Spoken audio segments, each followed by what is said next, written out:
But yeah, today's going to be a very quick one. We're going to go through talking about Weapons. This is a new horror film that came out this year. We just want to share our thoughts on how we feel about it. What do you guys feel about it? How do you feel about Weapons? Scary, but Okay, Matt's energy is scary, but no, because like we'll get into it. What do you think? I actually enjoyed it. I really liked it. It was a good, but was it great? Oh shit! So we're getting straight Was into it great, Junior? I think it was great. Yeah, you really enjoyed it. I really You enjoyed really it. enjoyed So it. me and Mac watched it Yeah, together you enjoyed at early screening. Shout out to Warner Bros for the invite. I was telling Mac in between the sequences, I was like, bruv, this is cooking for me. This is I think Weapons. So Weapons, if I just bring up the synopsis of the film real quickly, this is a horror film directed by Zach. He did a film previously called Barbarian, what kind of follows the same type of just of like telling horror films, where he does it in chapters where he follows certain characters and then at the end is a big reveal. We won't do spoilers just yet, but this film follows a classroom where a bunch of kids go missing, and that's literally. Wait, we're not doing spoilers. Not yet. I want to give people people a little justice. Yeah, I know Kelim's gonna watch it, but Kelim, we will be spoiling it. Oh no, I'm not watching it. You're Like not watching the horror shit. But the film follows a classroom of kids that go missing in a school, and that is the premise of the whole film. You don't know much about it until you actually watch it. I watched Barbarian. It kind of followed the same type of gist of not giving too much of the plot in Barbarian, and in Weapons it kind of follows the same suit. I enjoyed it. Like I said, I find this film a new way of telling horror films. I found a way. I won't do spoilers yet, but it's hard for me not to do spoilers. But yeah, I enjoyed it. Yeah. I thought it was good. And I thought it was great. To go on that point about it being like the new way of telling horror stories, I do like it when like it was like there was like a different viewpoints, different characters, different, and then it wasn't perfectly all came together, but I wasn't expecting them to do that. And that was fun to watch as well. Same. And it was very funny. Very funny. It was funny, but it still kept the tone. Like for me, I just felt it was a good cinema movie, a good cinema horror. Yeah. More thriller than horror, but Definitely more thriller, more mystery. Mystery, yeah, and that's what It drove was a whodunit. Yeah. Yeah. It was a whodunit, like a proper like true crime Yeah. way. Like, what the heck is going on? Yeah. Is it this? Is it this? Oh, you didn't know that? there's stakeouts. No, she. And then What do you think that was the difference from making it from good to great? I'm one of those people that I have a big thing where I am no longer watching trailers and teasers. I watched one teaser and I feel like that annoyed me. I would highly recommend, if you're going to watch it, not watching any trailers or teasers. Don't do it. Just enjoy it completely as it is.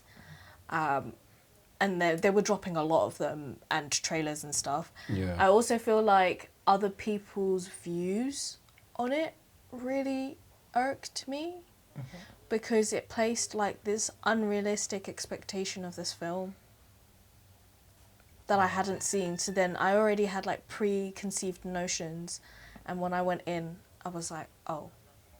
It was overhyped for you. Personally, yeah. Okay. Fair. I see that. Fair, I see fair, that. fair, fair. I see that. I can see that. Did you see any noise about the film before it came out? No, but I could tell it was gonna be a movie that would have buzz around it because from the trailers, and I understand what Maz means, because I feel like the trailers make you think that it's gonna be a bit more complex than it will be. But then when you actually watch the movie, It's not. It turns out to be quite It's just so almost procedural, like simple. standard. Yeah. Yeah. And there wasn't and I like the fact that they didn't try to over-explain and make it complicated. Yeah. Like, you know, movies like It. Yeah, Because yeah. the cosmic space being rules that adds and lore and stuff. yeah. But this one, I felt like he just wanted to keep it about you're watching a simple movie, a simple thriller. Yeah. We've done it. We're like, that's it.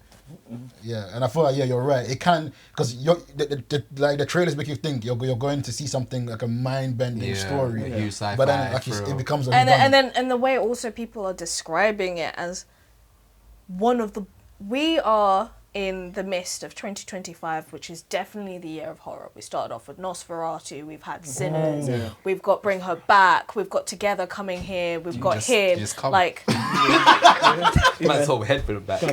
like we're in a process of like a lot of horrors, and we've had phenomenal horrors.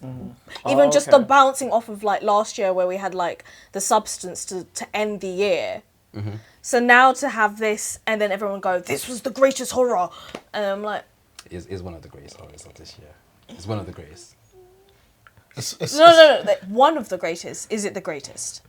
I'm not mad at someone that says it's the greatest. It's so fun watching Maz is like ultra critic rip through the movie. And it's funny because she doesn't actually dislike this movie. She dislikes the buzz around it. I think Maz sees it as like it's an overhyped film that didn't stick the landing. Fair enough. Especially like the if I'm correct. third act. Okay, can we just get into it? Yeah, let's get into spoilers. She wants to dig into it. Like, I really want to dissect this right now. So like, I enjoyed it, and I think everyone did really phenomenal performances, especially Benedict Wong. Some people didn't like his performance, but I loved it. Yeah, I did. I also liked Brolin. Yeah, Josh Brolin. And Garner. Yeah. They did really great performances. Also liked my guy from Euphoria. That was a random he was turn. good. He was the really, crackhead. Yeah, he was a Alec Justin. His character's named Justin. Yeah, Phenomenal crackhead. Austin. His name's Austin in real life. Yeah. So like, I feel like he did a really good job. Like, but what got me was the choppy pacing, and that was because they were doing not one, not two, 6 different POVs. That's hard. That's hard. Wait, double check your mic real quickly. I don't know if it's on or not. The bottom part. But I like the fact that it was split into different chapters. It's on, isn't it? Oh, cool. Because it sounds slightly different from everyone else. There was a lot of POV. So in this film, we're following multiple different characters, That's a and lot. each 6. and each character. I don't know if it's 6. Well, technically, It was a lot of characters. it was 6 different POVs, and on top of that, it was narrated by a 7th person. Yeah, that we never knew who Yeah. that person was. Yeah. There's a lot of elements to it. Are you saying there's too much? I in felt this? like it was a bit too much. So by the point where I really wanted to get the nitty gritty, which is the 3rd act, I was like, Yeah. every time after a while, I think it was after the teacher, and it went Paul, it then went Justin, then it went to the teacher, and then it went Alex, and I was like, oh god, like I thought again. I thought that was hard. But I thought that maybe how you looked at it and how I looked at it is it's clearly there's a difference how we both experienced this film. I watched it with Mac. When they were going through different chapters, I was enjoying it. But when it was like, the kid, there was a scene where they mentioned about the kid, and they look at each other and say Alex, and then it shows up on screen. The title card shows Alex because we're now gonna follow Alex's life. I'm like, okay, cool. We're gonna finally get the gist of what's happening here. I think the reveal isn't a big reveal. I don't think it's the best reveal. No, because it was also like instigated within the opening card. Yeah. And I like that.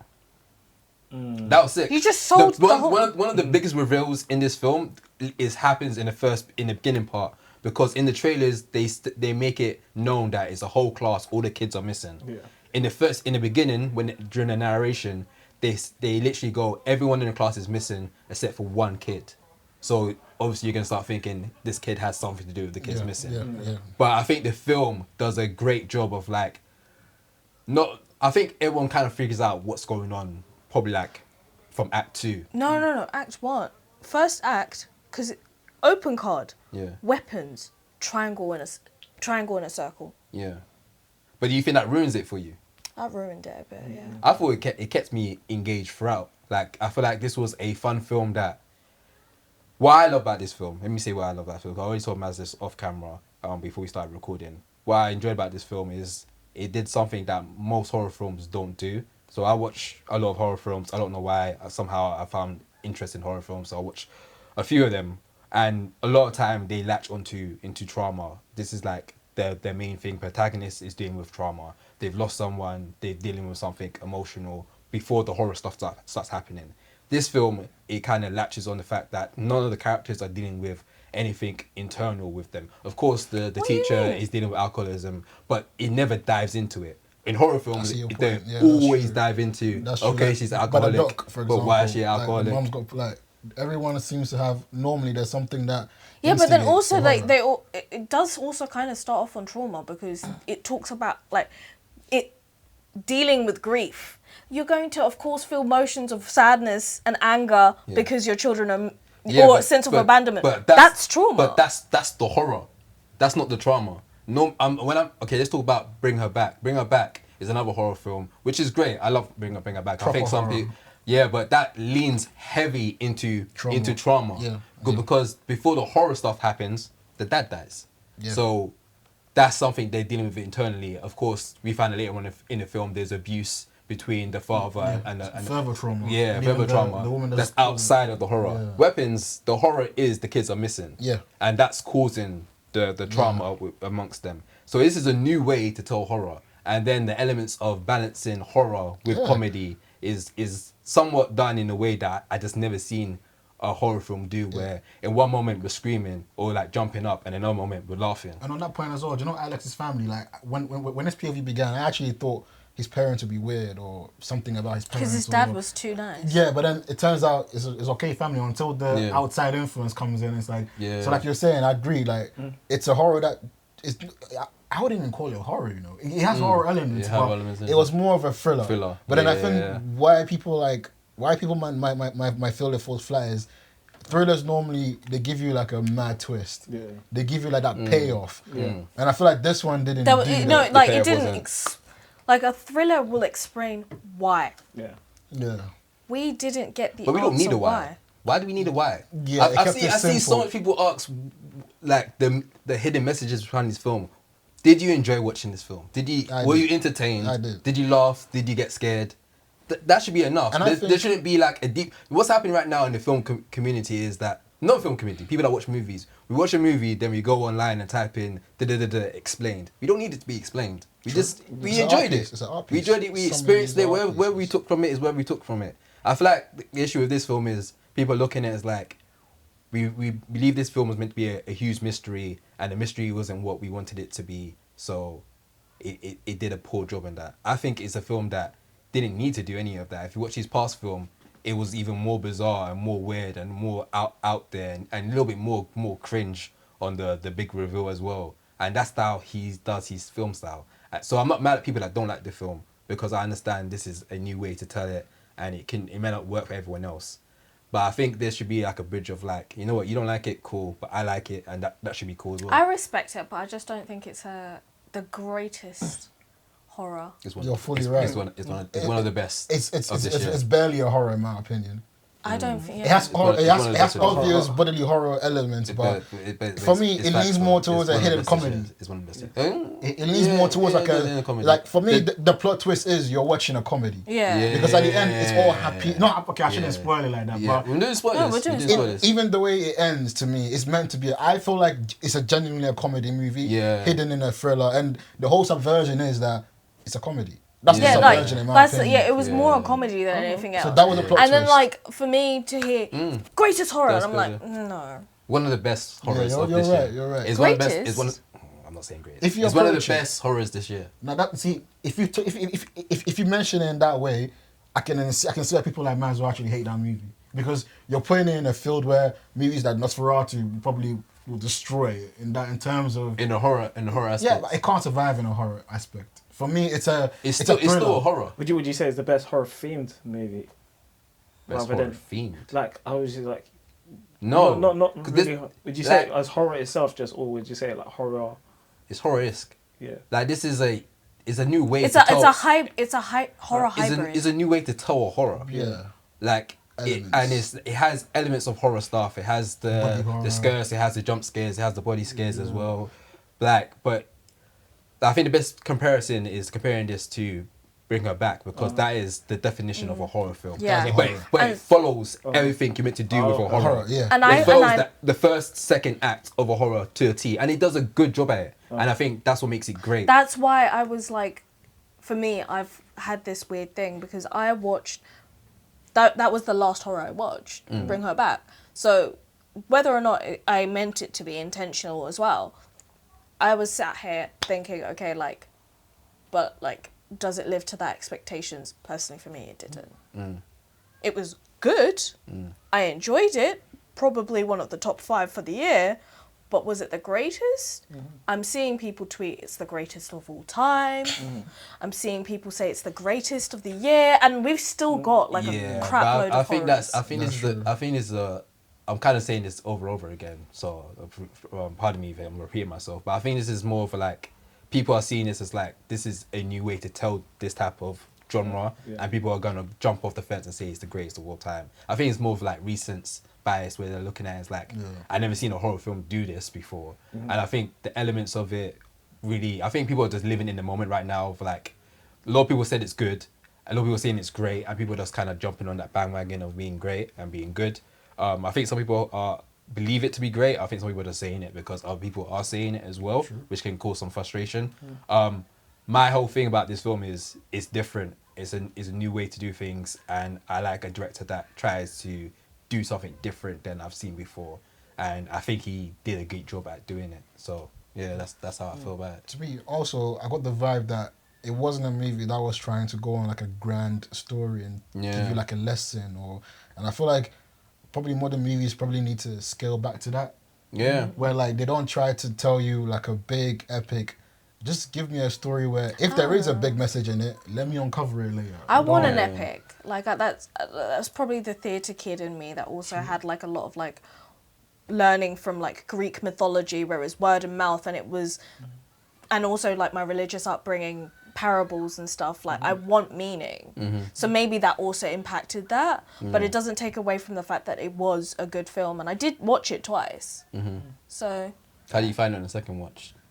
Now that you know less scary. less scary. Yeah, but don't you feel like also like, you know how like it sort of reveals itself to be more like a comedy? Don't you feel like also the whole weaponist tagline? Because I realized it afterwards as well that I was thinking, oh, kids in the class missing, that's school shooting. Is that why they call it weapons and stuff like that? And at the end of the movie, I realized, nah, it's just because she uses them as weapons. It's like, that's a verge. It's like, very simple. To me, it felt like this movie just wants you to just watch, I mean, Josh like Brolin's character said the way they were moving, it was like they were weaponized. Yeah. So it was told. It was literally like a working man, where he said, he's a working man. Like, it tells it for you. So like, hence, there is no deeper meaning, and it's a comedy. It's just meant to be a popcorn movie. And to give that background on Zach, he actually comes from the comedy world, so he used to have a sketch show called the Whitest Friends or something like that. It makes so much sense. So he comes from a comedy background.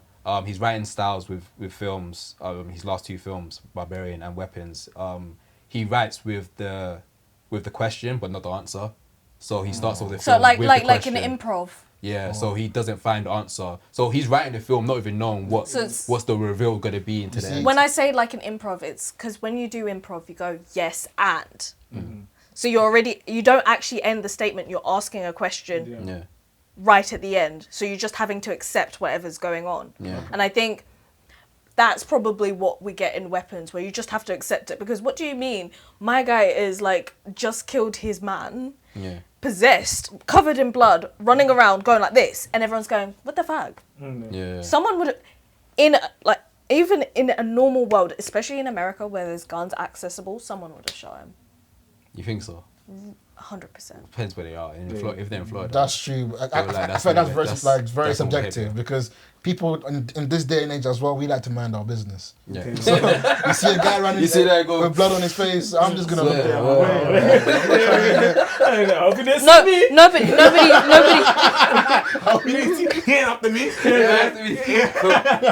Nobody's running away. Nothing. Oh, what the fuck? Nah. I'm not believing that. No, but to me, but that's his writing style. No, but hearing that Zach, he's in comedy, and to me, it makes it more like makes more sense. I'm appreciating him, because at so many points I was laughing throughout the movie. Like even the bar scene when she's trying to seduce the police officer, it's so funny. No, the funniest one is when the kids become weapons. And chase her down. That was the big laugh. That's hilarious. That's hilarious. You see, it's a blatant comedy. It's like forget the horror stuff. Let's just laugh at this. In a way, it takes you back to horror again. It reminds you, this is meant to be a horror. And that's some spooky shit. Yeah, true. Caleb off camera looks absolutely petrified and confused. No, they're actually teasing me because they're saying it's not horror. It's not horror. Because my genre is thriller. I dabble. That's not my toe. So, but horror is what pushed me back. When you're saying the scare scene, I was like, there's a few jump scares. Yeah, no. Jump scares. But he doesn't rely on jump scares for I it to be. did scream at a critic screening. Oh yeah. Yeah. Did anybody else scream with you? No. Oh. No, because you know, like the big thing is like What scene? critics screenings. Everyone's very like nonchalant. Yeah. Nobody, like, it's very rare that people react. Yeah. They're very like, and so I jumped at the bit with the auntie in the basement. Oh yeah. When she gets revealed. Yeah. And then when Matthew turns around and he has that weird face, when Josh in the dream. Oh yeah. And he was like, "What the fuck?" Yeah, that was a creepy Yeah. one. Yeah, That was a creepy that dream one. sequence. What do you think the gun was? There was a gun on top of in the dream sequence for Josh. He goes to the house and there's a huge gun, and on it says. That's 2 him 17. foreshadowing that he knows that the children are being weaponized. Weapons. Oh, okay, there we go. Answers. Like they made it so simple. Yeah, like I wanted It's it almost to. I comedically wanted simple. it to be Yeah. more, but like at the same. Yeah, I personally wanted it to be more the tower bit. Like obviously, when you're doing a Who Done It, there are gonna be loose ends, and we get that. Yeah. But like, I don't know. I wanted something cooler. Fair. Well, let us know what you think about weapons. Any last thoughts you have about weapons? It was said that Pedro Pascal was meant to be the lead Oh, thank in God. this No, film. I'm not. Thank God, no. Oh my goodness. So apparently there was a writer's You lot not obviously rating him writer's and his strike. moustache. Oh Because my of goodness. writer strikes, his schedule got conflicted with another film, so he couldn't do it, and so the director I'm did a whole okay with recast. that as a Pedro Gali. I would have hated this film if Pedro was in this, you know. Yeah. 'Cause where I see Josh in it, I was like, how can I couldn't And also, see you know what? it take me out Actually, of it. this is the last thing I want to add. I am curious because there was a script write-off between Warner Bros. And Monkey Paws, which is owned by Jordan Peele. Jordan Peele. Well, you wanted this So film. I'm kind of curious as to how that version would have looked like, and whether I you might have have liked that version better. Probably definitely would have liked that because Yeah. Jordan Peele wouldn't have made him as comedic. He probably No, he probably would have. No, he He would would have have. added a bit more. But he would have twist. changed this film. You don't think he would? No, because it's still Zach's film. He would just have the rights to put it through his But production. I'm just curious to how He it could would have have gave like looked creative like. notes. Yeah. He could have gave creative notes. Probably more flavor in the characters. I feel like there would have been more quirkiness in the characters. I feel. Comment below and let me know what you think Jordan Peele's version of Weapons would have looked like. Let us know if this is one of the greatest movies of this year. In the comment down.